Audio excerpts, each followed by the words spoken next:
Good evening and welcome to African Perspective with me, Aldrin St-Pierre. Today on the show, we go live to Kampala to speak to Ugandan climate change activist Vanessa Nakate. The latest on the coronavirus, which has now claimed 132 lives. And in studio, I'm joined by the Public Service and Administrations Minister Senzo Mchunu, who joins me as South Africa takes over the chair of the African Peer Review Mechanism. And remember that you can be part of the conversation by tweeting at AfricanSpec1.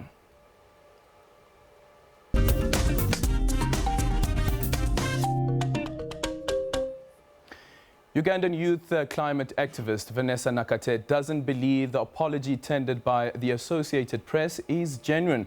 The news agency caused an uproar after cropping her out of a photograph taken at the World Economic Forum in Davos, Switzerland. Last week, she had posed with 4 white activists, including Sweden's Greta Thunberg. Upon seeing the cropped photo, Nakate questioned why she had been cut from the photograph and none of her quotes were included in the article. She expressed that it felt as if she had not been part of that press conference she addressed with the other youth activist. AP has since issued a statement apologizing, saying it was not done with ill intent. Nakate says there seems to be a trend in the media where activists of color are left out. The 23-year-old from Kampala explains that there were a range of shots AP could have chosen for that story, including one where she had been standing in the middle. She says this is why she doesn't believe their statement or the apology. So Vanessa now joins us from Kampala in Uganda. Good evening and welcome to African Perspective. Vanessa, let's start here. At which point did you notice that there is this article that's out and there is this picture, but you were not included in that picture?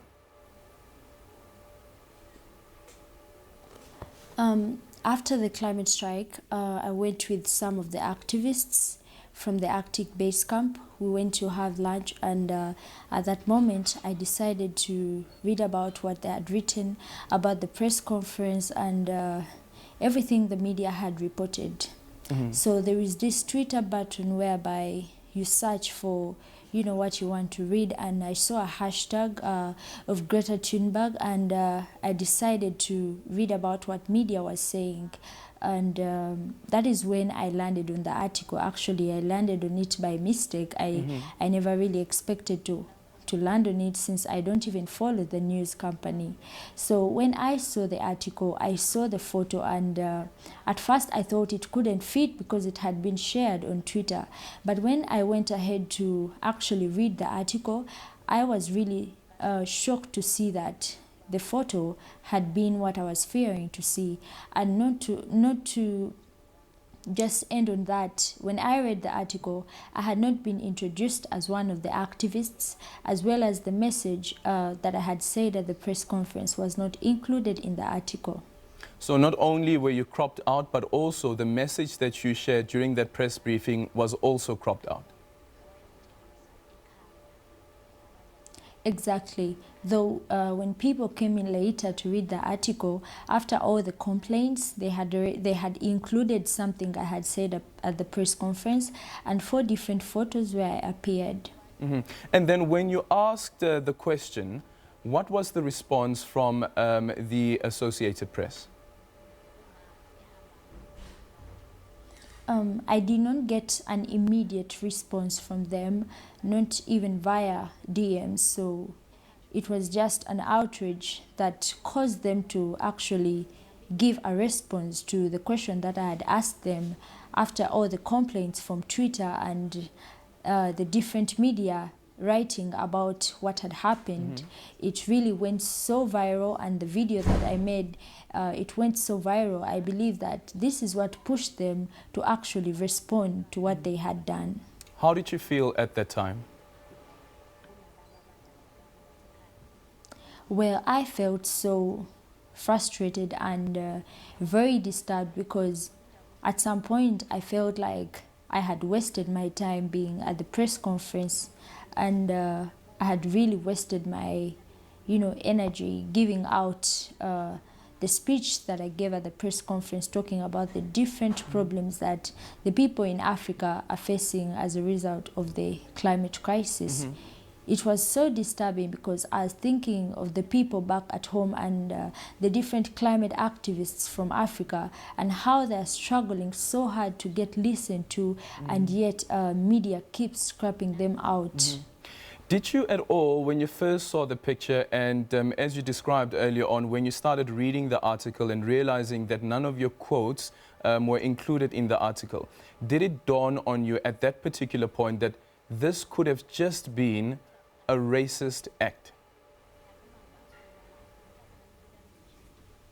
Well, I believe that it could have been a racist act because I went on to find out that they had done the same thing to the president of South Africa and how he was identified as, actually he wasn't identified, he was called an unidentified person at some conference that happened, I think last year. Yeah. So I believe that they have an issue with black people and they really do not want to get their message across. And I read in one of the articles you saying that you haven't experienced anything of this nature, and probably because that in Uganda, you as black people are in the majority, so you wouldn't have experienced the type of racism that you'd experienced from the Associated Press. Yeah, I hadn't experienced that kind of discrimination in my life before. That is why it really hurt, and that is why I was so quick to question them on what they had done. In the apology that they then gave, did they ever contacted you personally and spoke to you and apologized, probably in person or probably over the phone, maybe an email by any chance, and tried to explain what exactly took place? Yes, later they sent me an email through their executive editor, and she was apologizing and explaining what had happened and saying how it had been a mistake that they had cropped out the photo, and I chose not to reply to her. Excuse me. I chose not to reply to her because there were quite a number of photos. If it was really a mistake, then why didn't they use the other photos? If the building was really making a lot of noise in that photo, why didn't they use one of the other 4 photos that they later posted where I appeared?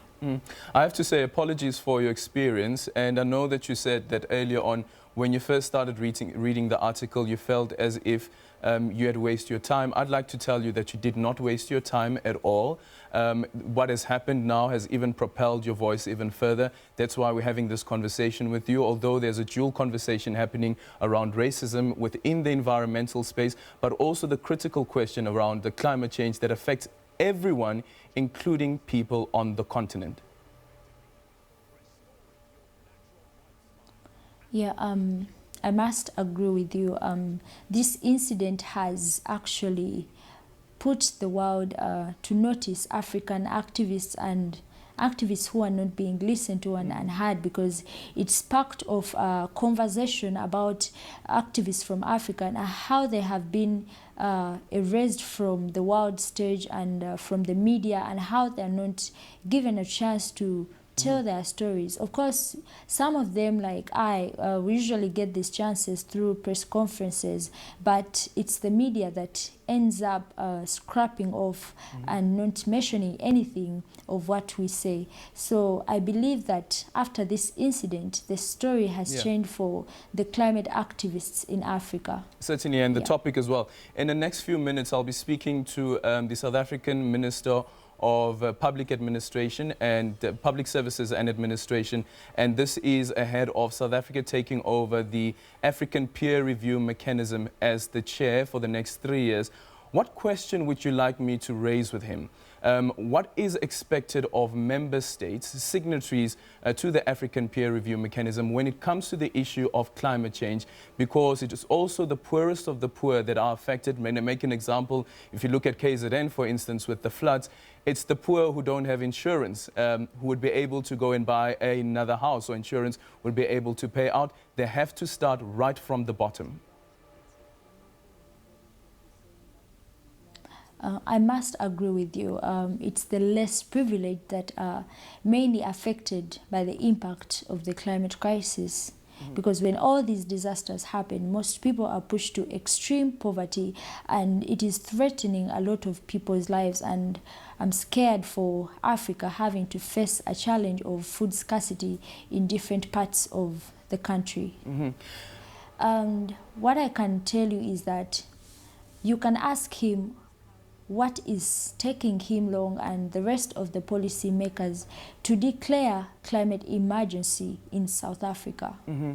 One last one in conclusion. Last year I read an interesting dissertation by Itumeleng Mafati, who has a master's in climate change. And what she's done in a dissertation quite interestingly is that she looked at the gender parity and how it affects women especially. And she points out that in her research, she found out that in some areas where you have farming women as well, they are being beaten up by their husbands because they play that role of being domesticated and have to prepare the meal for the man who has gone out. But when the man comes back and finds that there's no food, the man gets angry and the man then beats them up.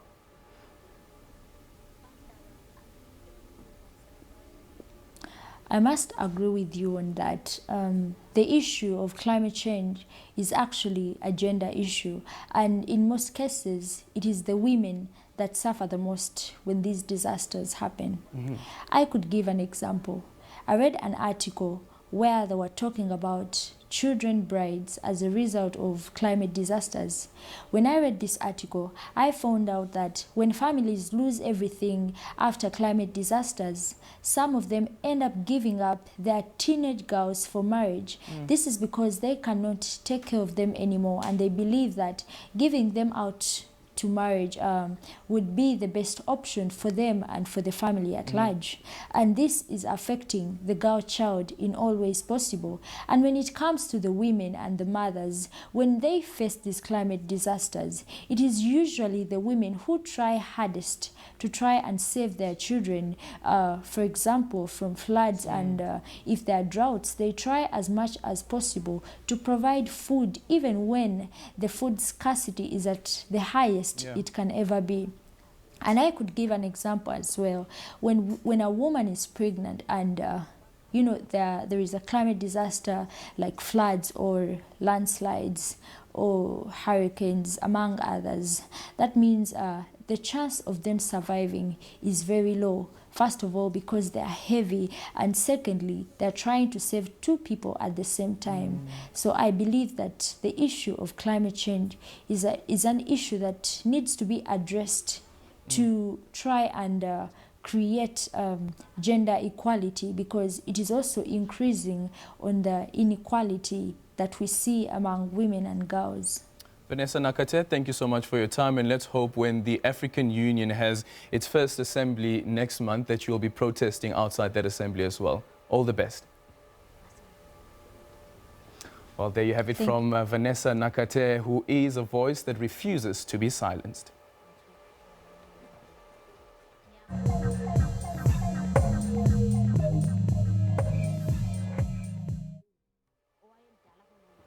Sudan suspects that 2 of its citizens who recently returned to the country from China may be infected with the coronavirus. The country's information minister said a man and a woman had been near the Chinese city Wuhan, where the epicenter of the virus started. Both are undergoing medical checks. Meanwhile, British Airways has temporarily suspended all direct flights to and from the mainland China as worries grow about the impact of the virus on global travel. Meanwhile, the World Health Organization will tomorrow hold an urgent meeting with experts to determine whether the current outbreak constitutes a global health emergency. The virus has claimed the lives of 132 people since the outbreak at the start of the year. Helping other countries to activate their preparedness plans. We clearly have four levels in this response. We have an intense response going on in Wuhan and Hubei province. We have responses going on in other provinces in China where transmission is less intense, the numbers are less, but nonetheless a major response is underway to track cases, contacts, and try to interrupt chains of transmission. We have the 15 countries who have imported cases. They have to stop transmission. Some of them are doing that extremely well. All of them are actually taking good action. But some need some help and assistance with lab and other expertise, and we're doing that from WHO. But the whole world needs to be on alert now. The whole world needs to take action and be ready for any cases that come, either from the original epicenter or from other epicenters that become established.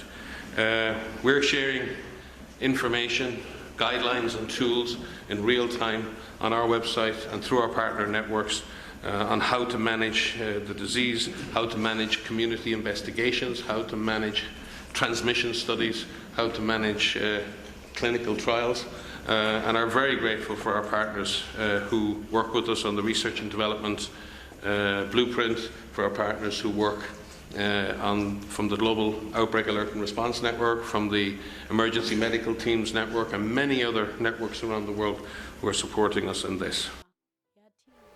The Tanzanian government is urging Tanzanians to remain calm while it closely monitors developments of the deadly coronavirus outbreak.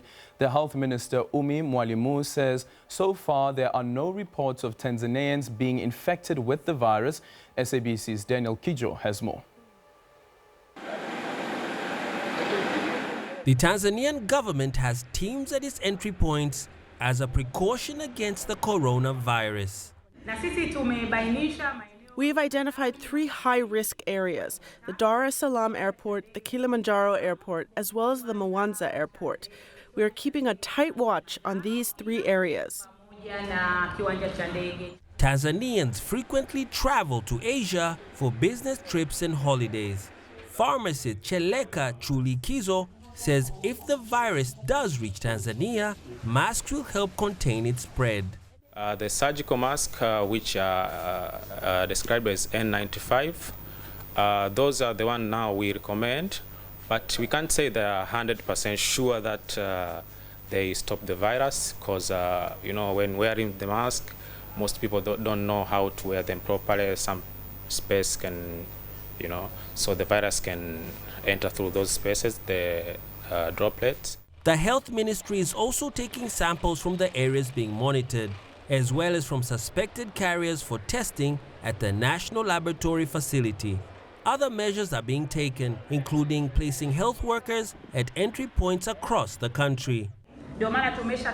We've given training to 2,297 health professionals. We've also bought personal protective gear. We will use all that to combat this disease. The Tanzanian Tourism Board has suspended the planned visit of a batch of 500 Chinese tourists from a planned 10,000 tourist set to come in before the end of 2020. They say it is a deliberate move to control the spread of the coronavirus. Despite all the precautions taken by the government, it is still urging Tanzanians to be diligent, to stay away from congested areas, to wash hands regularly, as well as to report anyone showing flu-like symptoms who has recently returned from China or any of the affected countries. Daniel Kijo, SABC, Dar es Salaam.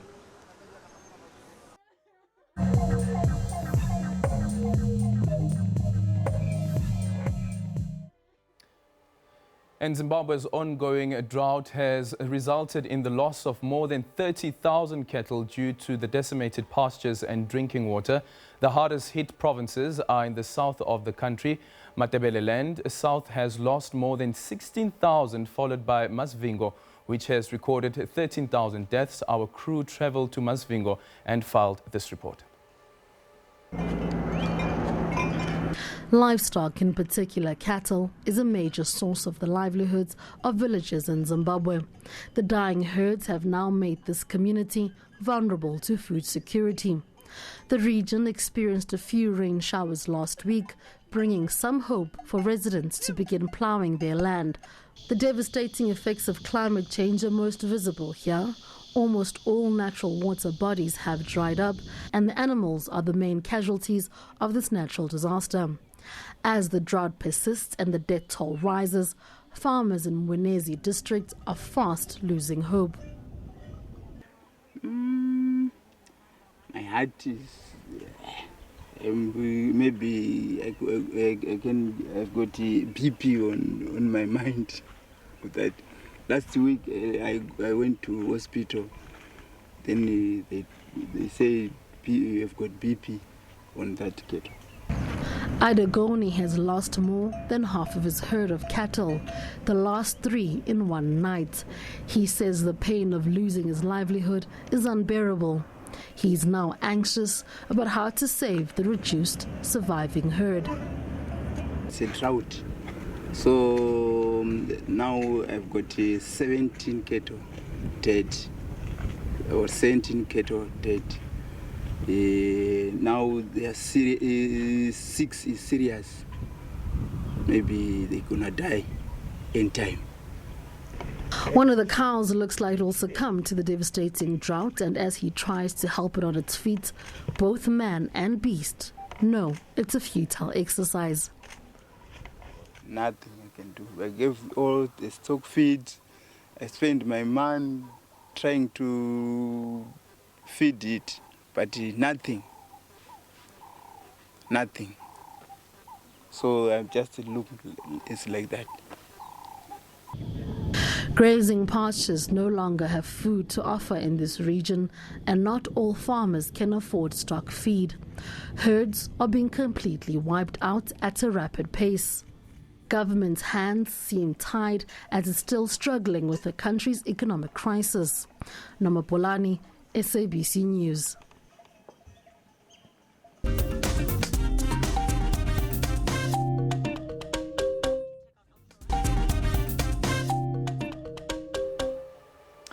In 2013, the African Union has set itself a 2020 deadline to end all conflicts on the continent under the theme Silencing the Guns by 2020. A closer look at the continent, however, indicates that Africa is far from achieving this ambitious goal.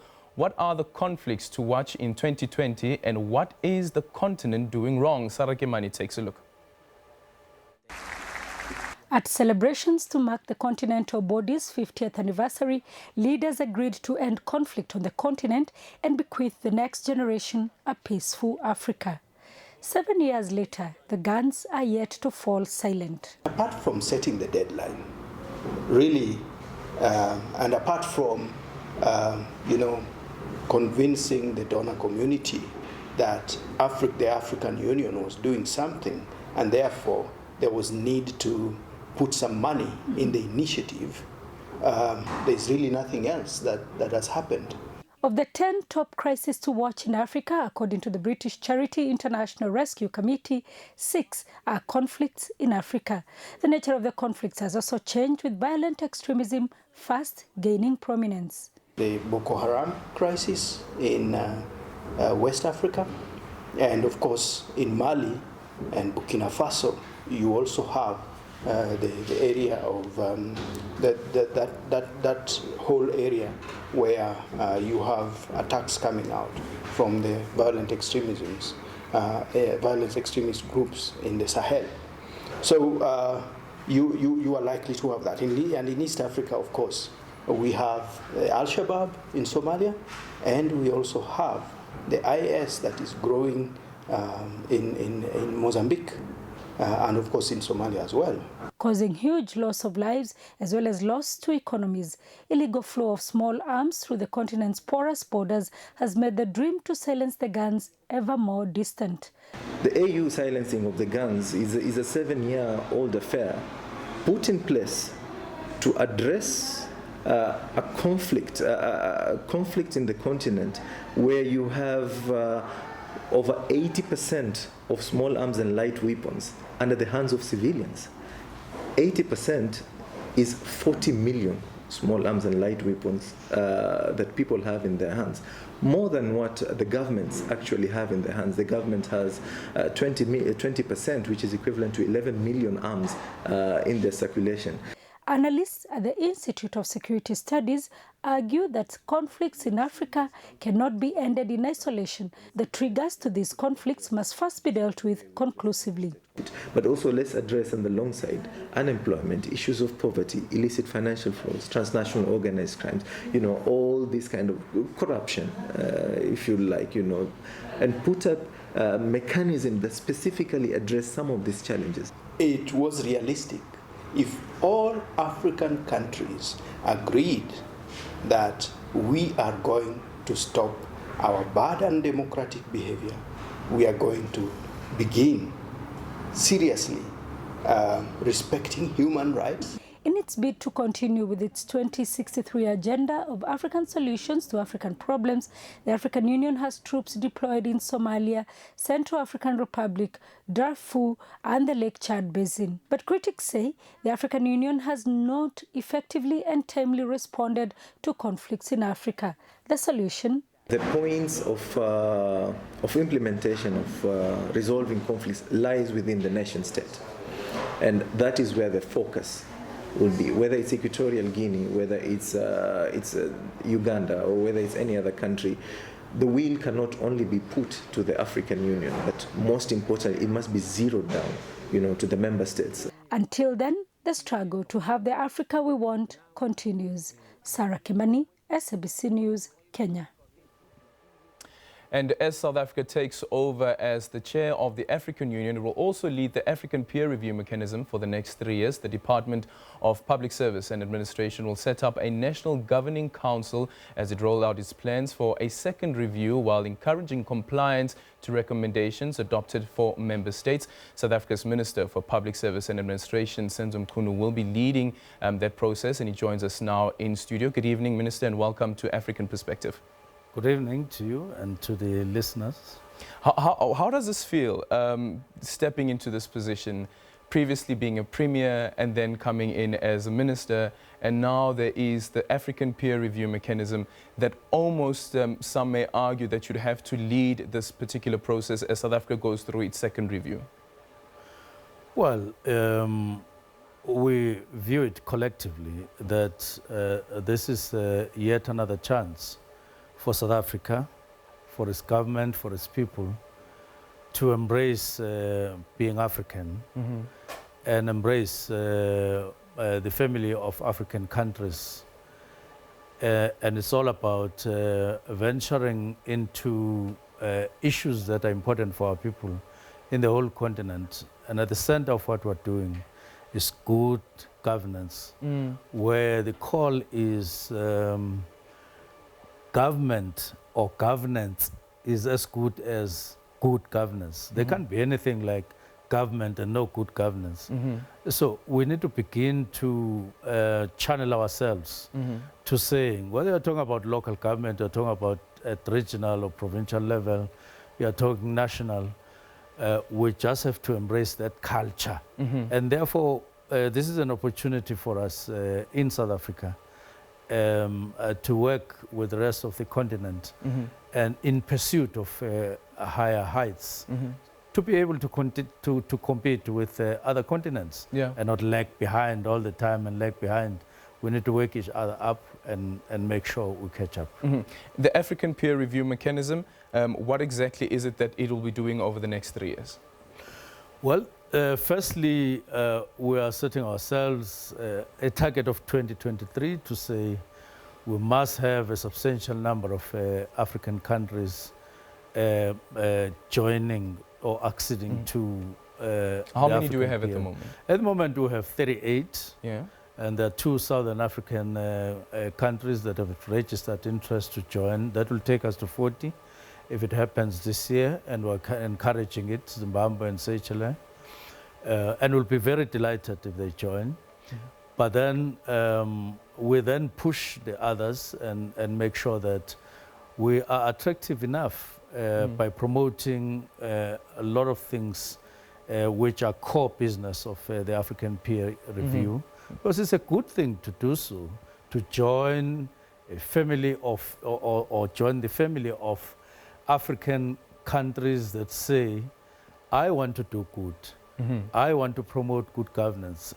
I want to join hands with other African countries in pursuing this particular noble goal of good governance. So this is one thing that we're going to be doing, encouraging membership to the African peer review. Have you been able to ascertain the reluctance from the other member states, considering that we have, what is it, 55 countries on the continent? Yes. Well, I wouldn't say that they are reluctant. I would say they're just taking their time to consider whether joining or not joining. But this institution has been there since 2003. How long does it take as a country to consider whether this is the right vehicle or not? Well, I would say we can leave those questions to those that are still considering. And I'm saying Zimbabwe is intending to join. You can ask them where they've been and so on. But the issue is not so much about why are you not why have you not been joining? Why have you been reluctant? It's for us to build the African peer review to a point that it is irresistible, and you find yourself, no, look, I can't resist, but I must join this. So we need to promote and work very hard just to attract them, and those that are in already, keep them interested in it, so that they can issue calls, more calls to the other ones. And so we need to focus on one goal. Okay, so number one is encouraging more member states, more member states of the African Union to join. What's number two?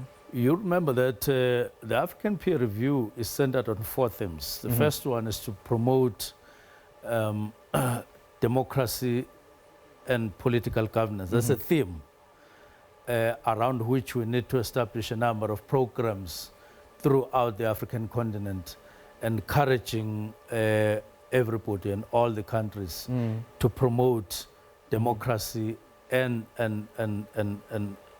political governance, good political governance. That is your constitution, participation of everybody, all the sectors, all the people and so on. But number 2 is economic governance.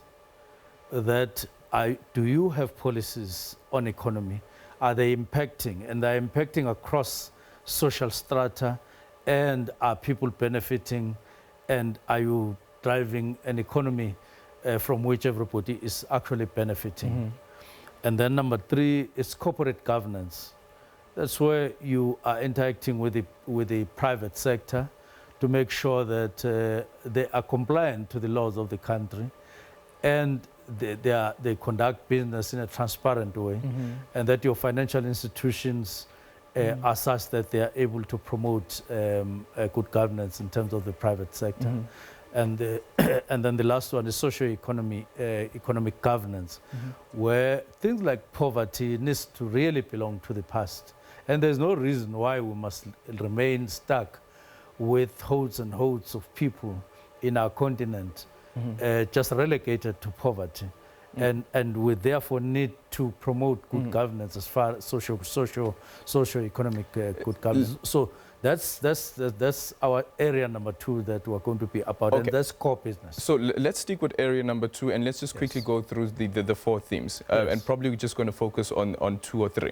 So when it comes to democracy and political governance, if you look at what has happened in Sudan with the removal of the president there, and then if you look at what has happened in Algeria as well with the removal of the president there, so this was a popular uprising.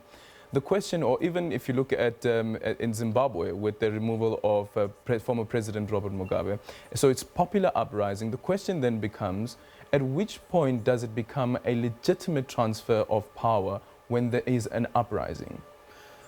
The African peer review is a mechanism, and that we use, or are going to be using, as an instrument for early warning. And that's one of its very, very, very important tasks, that we get early warnings of what is not going okay in a country, and heed that early warning, both nationally, but also in the continent, via different forums like the Forum of African Peer Review, that is the Forum of Presidents, or at our level, the ministries, or even the Secretariat. And you start ringing the bell that is likely to be something that's going to happen there. And that's point number 1. But number 2, there must always be a balance. You're talking about popular uprising, focus there would have to be to say, what is behind this popular uprising?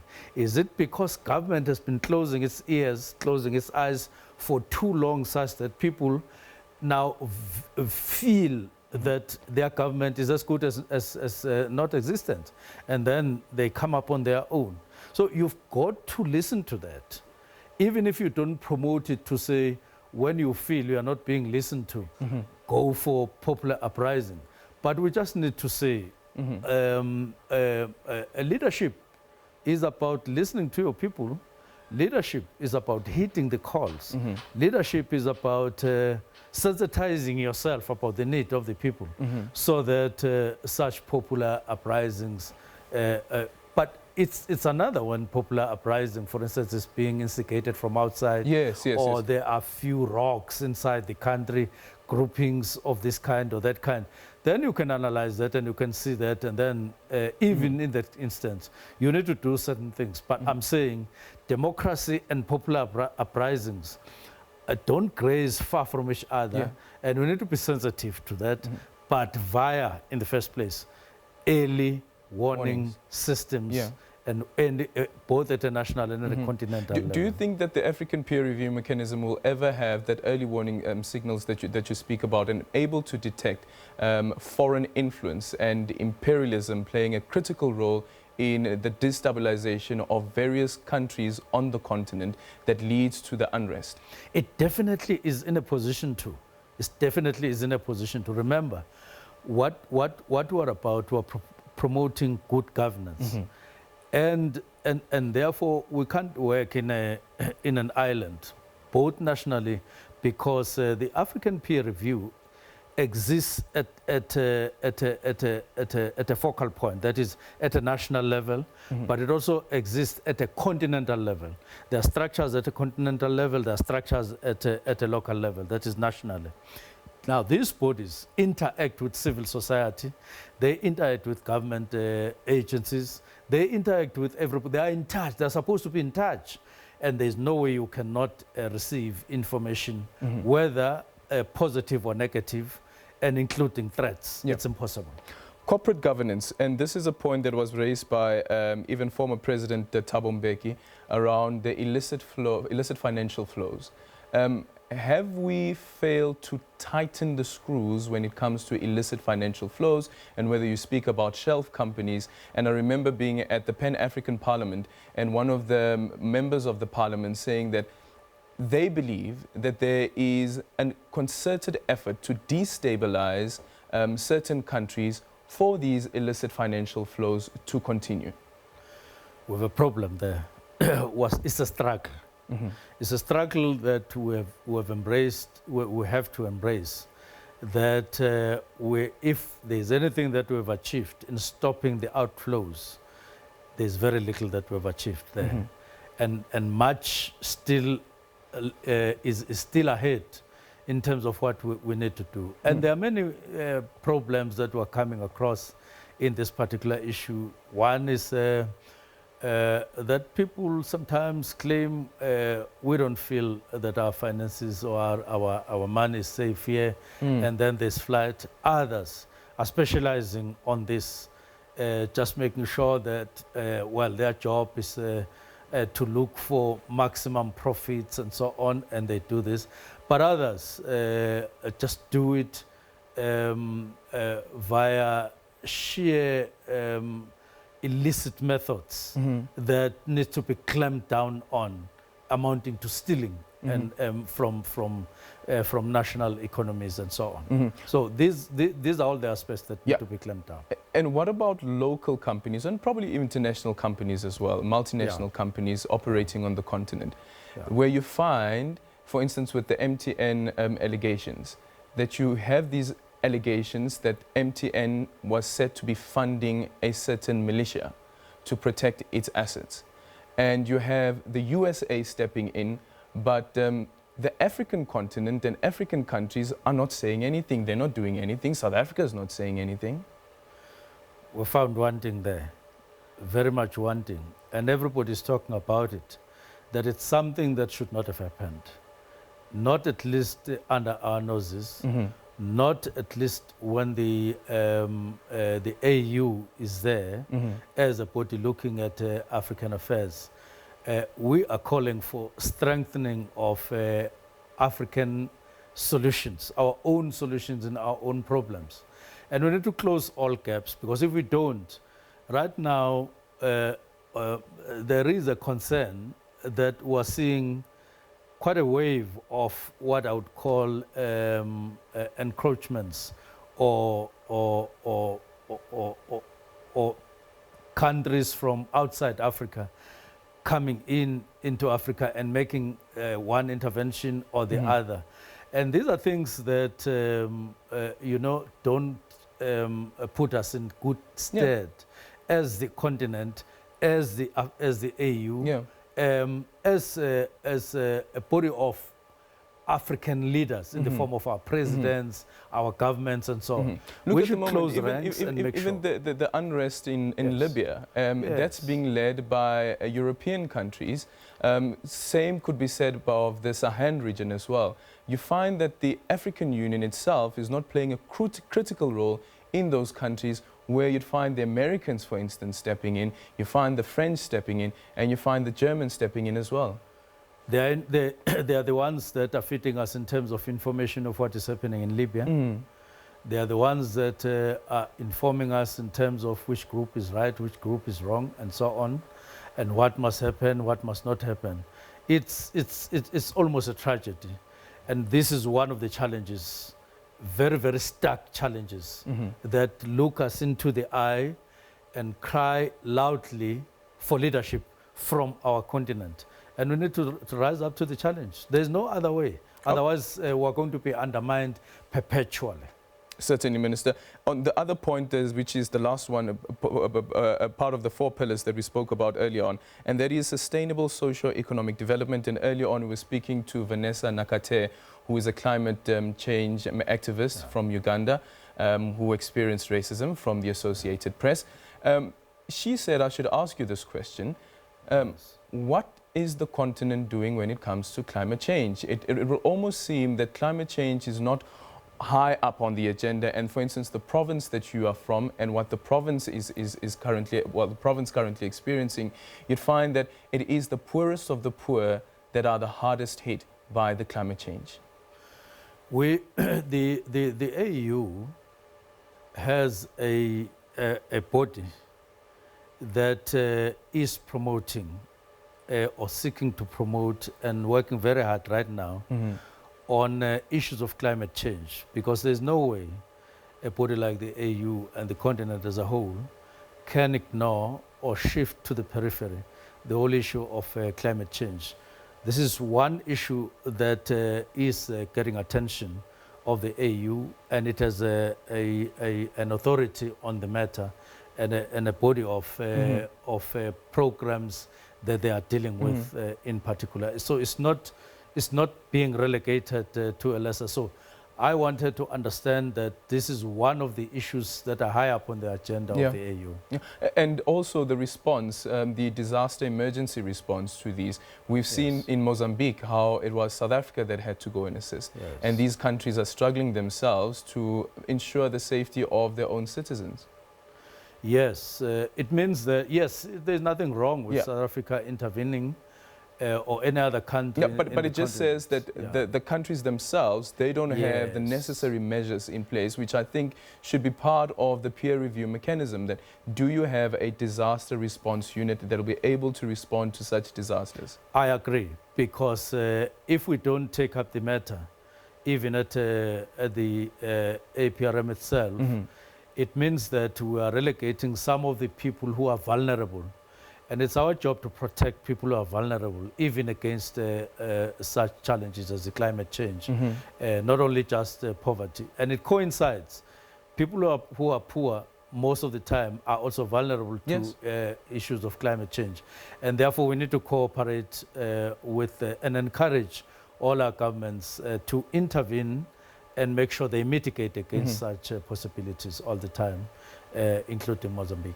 Okay, very important to the African peer review mechanism is a report back to the different countries and the member states that have signed up to the peer review mechanism, where they are being looked at, and the countries then go and assess, and then comes the report as well as the recommendations. Just quickly want you to listen to former President Thabo Mbeki on this particular issue, and also the struggle around making sure that recommendations that are put in place are actually implemented. Just take a listen to what former President Thabo Mbeki had to say. Some of the countries on the continent I know didn't want to join the peer review system because they thought it was a rating agency. We were not establishing a rating agency. We were saying, you know, each of our governments must have the capacity to be able to implement the things that need to be implemented. And therefore, let us see among ourselves what state is each one of our countries in, with a view to assisting each one of our countries to meet particular standards. And how do you do that? It's correct.